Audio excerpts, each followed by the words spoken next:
오늘도 말씀 묵상이 있는 은혜의 아침입니다.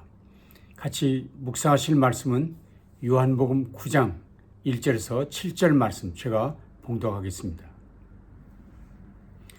예수께서 길을 가실 때에 날 때부터 맹인된 사람을 보신지라.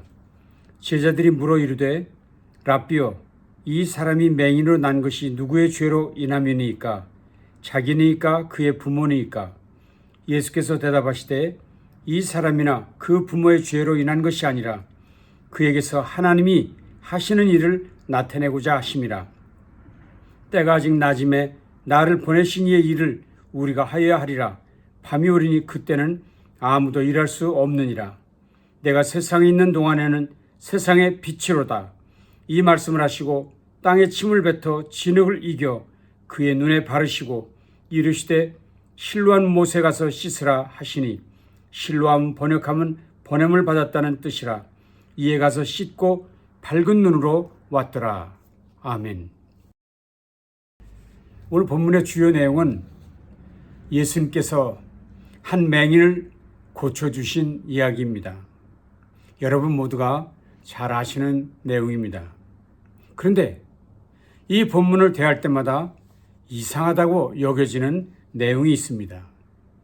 그것은 예수님께서 다른 때처럼 말씀으로 혹은 안수하셔서 고쳐주시지 않고 조금은 불결해 보이는 침으로 진흙을 이기시고 그것을 속에 두 눈에 붙여 실로암까지 가게 하셨다는 점, 꼭 그렇게 하셔야만 했는가 하는 점이 의문이라는 것입니다. 자, 그런데 예수님의 이런 행동을 이해하기 위해서는 우리가 기억해 두어야 할 것들이 있습니다. 우선은 요한복음 마지막 장 마지막 절 말씀을 보시겠습니다. 예수께서 행하신 일이 이외에도 많으니 만일 낱낱이 기록된다면 이 세상이라도 이 기록된 책을 두기에 부족할 줄 아노라. 무슨 말씀인가요? 예수님께서 행하신 일이 너무나도 많아서 만일 그 일들을 다 기록하려 한다면 이 세상이라도 보관할 수 없다고 요한은 말했다는 것입니다. 그래서 요한복음의 저자인 요한은 그 수많은 예수님의 행적 중에 자신의 저술 의도와 관계된 이야기만을 가려 뽑아 요한복음에 기록하였다는 것입니다. 자, 그렇다면 요한복음의 저자인 요한의 요한복음 저술 목적은 무엇일까요? 그것을 요한복음 20장에서 밝혔습니다.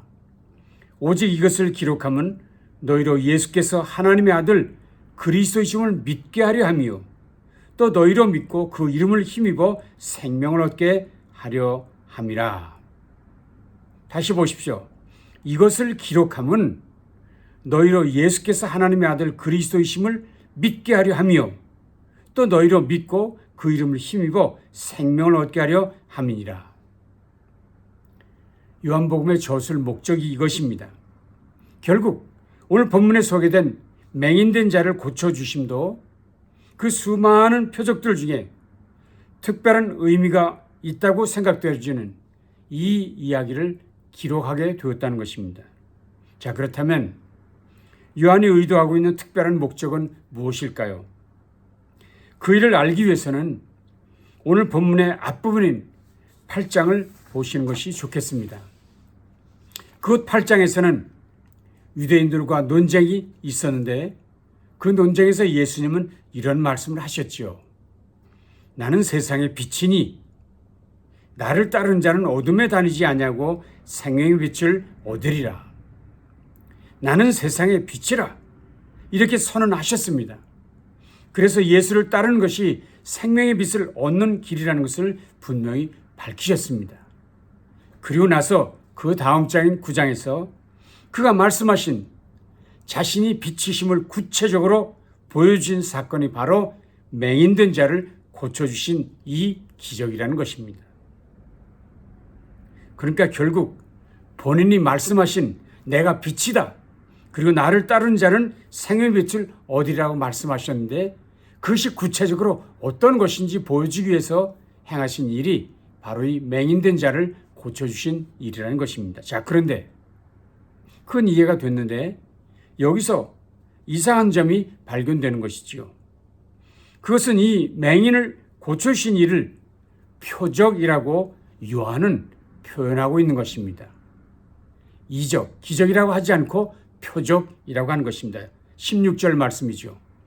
어떤 사람은 말하되 죄인으로서 어떻게 이러한 표적을 행하겠느냐 하여 그들 중에 분쟁이 있더니, 다시 말하면 요한은 이 일을 기적이라 하지 않고 표적이라는 단어를 사용하고 있다는 것입니다. 이런 일은 사실 여기서만 있었던 것은 아닙니다. 표적이라는 단어는 처음으로 2장에서 사용됩니다. 예수께서 이 첫 표적을 갈릴리 가나에서 행하여 그의 영광을 나타내심에 제자들이 그를 믿으니라. 이렇게 2장에서 시작된 표적이란 단어는 예수님의 모든 기적에서 사용되었습니다. 그러고 보면 결국 요한은 그 많은 이적들을 소개하면서 기적, 이적이라는 단어를 쓰지 않고 표적이라는 단어를 사용하고 있다는 것을 알 수 있습니다. 자, 그렇다면 기적과 표적의 차이점은 무엇일까요? 잘 아시는 대로 기적은 하나님의 능력을 세상에 나타내는 현상 전반을 나타내는 단어입니다. 하나님의 능력을 나타내는 그것을 이적 또는 기적이라고 합니다. 그러나 표적은 이 이적이나 기적을 대하는 사람들의 마음에 믿음이 생기기를 바라는 구체적 의도가 담긴 사건이라 하는 의미로 표적이라는 말을 쓴다는 것입니다. 자, 그래서 여기 소개된 맹인을 고치신 일도 특별한 목적, 특별한 의미가 있는 표적이라는 이야기입니다. 즉 이번 기적도 예수님께서 하나님이심을 드러내는 특별한 목적을 가진 기적, 그래서 표적이라 사용했다는 것입니다. 이해가 되시죠? 자, 그러면 왜 하필 그 맹인을 고쳐주시면서 진흙을 일겨 그의 눈에 바르시며 고쳐주었을까 하는 의문이 여전히 남습니다. 침은 사실 불결해 보입니다. 근데 그 침을 진흙에 이겨 맹인의 두 눈에 바르게 하셨습니다. 그리고는 실로암 못으로 가서 씻으라 명령하셨습니다. 왜 이렇게 복잡한 절차를, 왜 이렇게 잘 이해되지 않는 이런 일들을 행하셨는가 하는 것이 의문이지요. 그렇습니다. 그러나 예수님의 이런 행동에 중요한 자기 계시, 내가 누구다 하는 것을 보여주시는 중요한 교훈이 있었습니다. 예수님께서 맹인의 눈을 진흙을 바르신 일의 모습은 마치 천지창조 때 창조주 하나님께서 흙으로 사람을 빚으셨을 때와 유사하다는 것을 보여주십니다. 결국 이번에도 날 때부터 맹인되었던 그의 눈을 흙으로 회복시켜 주심으로 창조주 하나님처럼 새로운 창조를 예수님께서 이루셨다는 것을 강조하려는 이야기였다는 것입니다. 그렇습니다. 그분은 분명 창조주 하나님으로서 혼돈과 무질서 그리고 암흑으로 가득한 이 땅의 생명빛을 전하는 하나님 그분이시지요. 이번 기적도 그 사실을 아주 분명히 보여주는 표적이었다는 사실입니다. 그래서 우리는 이 기적, 이 표적을 대하면서 역시 예수님은 하나님이심을 강력하게 선포하고 있구나 하는 것을 깨닫게 됩니다. 자, 그러면 이제 남은 문제는 맹인을 포함한 주변 사람들이 그 전능하신 예수님께 어떻게 반응했느냐를 살피는 것이 우리의 과제입니다. 먼저 유대인과 바리새인들이 어떻게 반응했습니까? 그들은 영적 어둠과 무지를 고집하고 있었다고 성경은 말하고 있습니다. 날 때부터 맹인된 자가 고침받은 일은 누구도 부인할 수 없는 현실, 누구든지 확인할 수 있는 현실이었습니다. 그런데 그들은 억지로 고의적으로 예수님의 능력, 하나님 되심을 인정하지 않고 믿으려 하지 않았습니다. 그러니 이들이야말로 진정 맹인들일 것이지요. 이런 영적 맹인들을 바라보면서 혹 우리에게도 그런 어리석은 고집은 없는지 살펴보아야 합니다. 하나님의 역사하심이 분명한데도 여전히 머뭇거리며 예수님의 하나님 되심을 믿지 못하고 있는 모습은 우리 속에 있지 않는지 살펴보아야 합니다. 하나님의 능력이 나타날 때 머뭇거리지 마십시오. 무조건 믿고 순종하는 사람 되어야 할 것입니다. 두 번째 반응을 보인 사람은 맹인의 부모님들입니다. 성경은 그들에 대해 이렇게 얘기하고 있습니다. 그 부모가 대답하여 이르되 이 사람이 우리 아들인 것과 맹인으로 난 것을 아나이다. 그러나 지금 어떻게 해서 보는지 또는 누가 그 눈을 뜨게 한지 우리는 알지 못하나이다. 그에게 물어보소서. 그가 장성하였으니 자기 일을 말하리이다. 아니 여러분, 맹인의 부모는 자기 사랑하는 아들에게 세상을 밝은 눈으로 볼 수 있는 빛을 주신 분이 누구라는 것 분명히 알고 있습니다. 근데 그가 대답하기 싫어서 그에게 물어보십시오. 그가 장성하지 않았습니까? 그 사실을 공개적으로 인정하기를 거절했습니다. 그런데 그들이 그렇게 했던 것은 이유가 있었죠. 오늘 성경 22절이 이렇게 기록하고 있습니다. 그 부모가 이렇게 말한 것은 이미 유대인들이 누구든지 예수를 그리스도로 시인하는 자는 출교하기로 결의하였으므로 그들을 무서워함이라. 무슨 얘기인가요? 유대인 회당에서 출교당할 것이 두려웠기 때문이라는 것입니다. 회당에서 축출당한다는 것은 당시 사회적으로 굉장한 손해를 입는 것을 말하는 것이거든요. 그래서 맹인의 부모는 자식이 분명 고침을 받은 것을 다 알았음에도 불구하고 예수님을 인정하지 못하는 사람이 되고 말했던 것입니다. 여기서 우리가 깨닫는 것은 무엇입니까? 참된 신앙이란 공적 고백을 요구한다는 것. 주변 상황에 상관없이 담대하게 그분의 창조주 되심, 그분의 능력을 공개적으로 인정하고 고백하는 것이 필요한 것임을 깨닫습니다. 저와 여러분 모두가 그런 담대한 신앙의 사람 되기를 소원합니다. 마지막 세 번째는 날 때부터 맹인된 사람이죠. 물론 그는 놀라운 은혜를 입은 사람입니다. 그럼에도 불구하고 그는 부족함을 여전히 보인 사람입니다. 예수님을 향한 그의 첫 고백은 불완전했습니다. 이렇게 말했지요. 예수라는 그 사람이, 예수라는 그 사람이. 그를 고쳐주신 분이 그저 예수라는 그 사람이라고 답할 뿐이었습니다. 더 이상은 말하지 못했습니다. 사람들이 또다시 그에게 찾아와 물었을 때도 그는 그분에 대해 정확하게 말하지 못하고 이렇게 했습니다. 그가 어디 있느냐 이르되 알지 못하노라 하니라. 그런데 놀랍게도 그의 고백에 진전이 일어나기 시작합니다. 바리새인들이 다시 찾아와 물었습니다. 근데 그때 그는 이렇게 말했습니다. 대답하되 선지자니이다.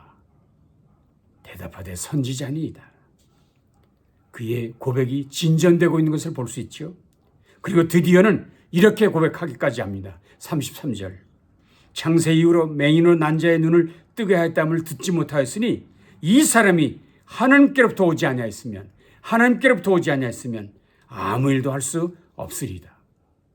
선지자라고 말했던 그가 이제는 하나님께로부터 오신 분이라고 얘기합니다. 더 놀라운 일이 있었습니다. 예수님께서 다시 그를 만나셨을 때 그가 어떻게 답변했는지 성경은 이렇게 자세히 소개합니다. 예수께서 그들이 그 사람을 쫓아냈다 하는 말을 들으셨더니 그를 만나사 이르시되 내가 인자를 믿느냐? 대답하여 이르되 주여 그가 누구시니까 내가 믿고자 하나이다. 예수께서 이르시되 내가 그를 보았거니와 지금 너와 말하는 자가 그이니라. 이르되 주여 내가 믿나이다 하고 절하니라. 주여 내가 믿나이다 하고 절하니라. 보십시오. 그는 처음엔 예수님을 그저 그 사람이라고 말했었습니다. 그러다가 선지자로 고백합니다. 그리고는 하나님께로 온 자라고 고백하기도 했습니다. 그리고 드디어는 그분을 그리스도라, 주님이라 고백하는 신앙의 성숙을 이루고 있었습니다. 그렇게 짧은 시간 동안 이렇게 그의 신앙이 진전되고 있다는 모습은 너무나도 놀랍습니다. 저는 이렇게 신앙의 전진이 있는, 성숙이 있는 이런 모습이 저와 여러분에게도 있어지기를 간절히 소원합니다. 지금은 좀 부족해도 점차 점진적으로 성화의 길을 걸어가며 온전한 신앙의 자리, 그래서 출교도 두려워하지 않는 담대한 자리에 설 수 있는 저와 여러분 모두 될 수 있기를 간절히 바랍니다. 오늘 말씀을 정리하지요. 이 땅에는 아직도 맹인의 부부처럼 예수께서 그리스도이심을 체험하지만 사회적 정치적 불이익을 두려워해서 예수님에 대한 확실한 고백을, 확실한 신앙 고백을 회피하는 사람들이 많습니다. 우리는 결코 그런 자리에 서서는 안 될 것입니다. 또한 자신들의 율법 개념에 근거해서 유대인들이 예수를 배격했듯 제한된 이성이나 세상의 지혜에 근거해서 기독교 신앙을 거부하는 자를 많은데 우리는 결코 그런 자리에 서서는 안 될 것입니다. 그러면 어떤 사람 되어야 할까요? 고침받은 맹인처럼 살아야 할 것입니다. 그는 물론 예수님을 향해 고쳐달라고 소리쳐 본 적 없었습니다. 그러나 그럼에도 불구하고 예수님의 일방적, 주권적 부르심 그리고 명령하심을 따라 두 눈에 진흙을 덕지덕지 붙이고 신뢰함으로 순종의 걸음을 걸어간 사람이었습니다. 놀라운 일이지요. 물론 그가 고백한 신앙 선언으로 공동체로부터 그는 추방을 당합니다. 그러나 그럼에도 불구하고 그를 고치신 분이 전능하신 하나님 예수님이심을 주라고 담대하게 고백하며 살아갔던 사람입니다. 예나 지금이나 형태는 다를지라도 예수를 따르는 제자의 삶이란 고난과 박해가 뒤따르기 마련이지요. 거룩을 추구하는 삶은 필연적으로 고난을 수반하게 되어 있습니다. 그러나 비록 사회에서 불이익을 당하고 고난을 당해도 예수님을 나의 구주로 고백하는 신앙은 무엇보다도 가장 귀하게 여기고 거기에 최고의 가치를 두어야만 한다는 사실을 우리는 이 고침받은 맹인의 모습에서 절실하게 깨닫게 됩니다. 이제 저와 여러분 모두도 주권적으로 베푸신, 일방적으로 베푸신 그 은혜로 영원한 생명의 빛을 얻은 사람들이니 이제 우리 모두는 보냄받은 자로서 이 어둠의 세상을 밝히는 주님의 빛된 삶으로 살아갈 것을 다짐하십시다. 영생의 빛을 맛본 성도로서 세상을 밝히는 거룩한 삶을 이뤄내시는 저와 여러분 되시기를 주님의 이름으로 축원합니다. 기도하겠습니다. 주님 감사합니다. 우리를 먼저 찾아와 주시고 우리에게 먼저 빛을 허락해 주시며 구원을 허락해 주신 주님의 능력을 믿고 감사합니다. 우리가 이미 그 능력을 힘입어 싸우니 변화되어 새 사람 되어 싸우니 이제는 세상을 밝히는 담대한 그리스도인으로 거룩한 삶을 살아가는 우리 모두 되도록 함께 주시옵소서. 두려움에 물러서는 사람 없게 해주시고 무지함과 고집으로 불신앙의 자리에 머무는 사람 없도록 우리를 강권하여 주시옵소서. 예수님 귀하신 이름으로 간절히 축복하며 기도합니다. 아멘. 복된 삶 그렇게 살아가시기를 바랍니다.